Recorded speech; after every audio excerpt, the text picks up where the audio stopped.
Okay, back again, ready, set, go! I was walking up Franklin Road, then I got a bit short of breath. And I went to the doctor and had a blood test, and the test showed up an element that indicates that the heart is not working the way it should. My aortic artery was 90% blocked, so I had a triple bypass. And it came as an absolute shock to me. And the worst aspect was it. After the operation, I got up to go to the loo and collapsed, and I had to have CPR. So that led to a lot of infection and complications, and 3 months in hospital and 6 operations later, here I am.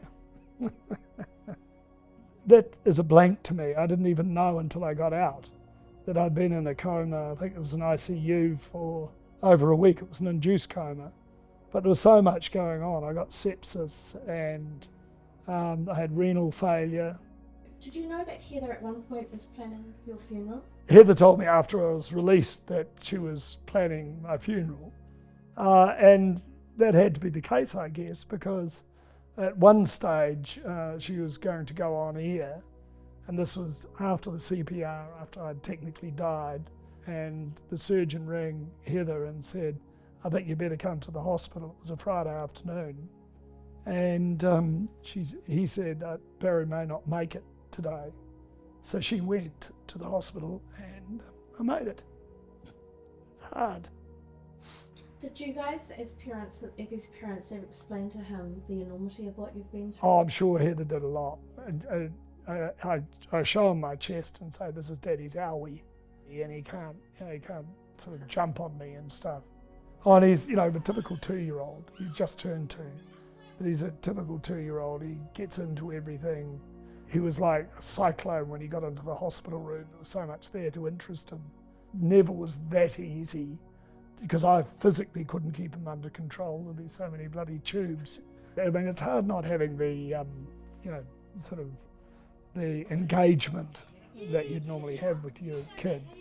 And because he's such an endearing wee chap, and I have so much fun with him. I really enjoy being with him. And I found that really hard. And I'm sure the 3 months for a little boy that age is a long time. He probably thought I was a bit of a stranger, but it didn't take him long to sort of bounce back, and we're old cobbers now. And he fills me, with my heart with great love and pleasure. So that's why men, I think, should always go for checkups once a year. You're happy to do it for your car, do it for yourself. Fastest time, ready, set, go!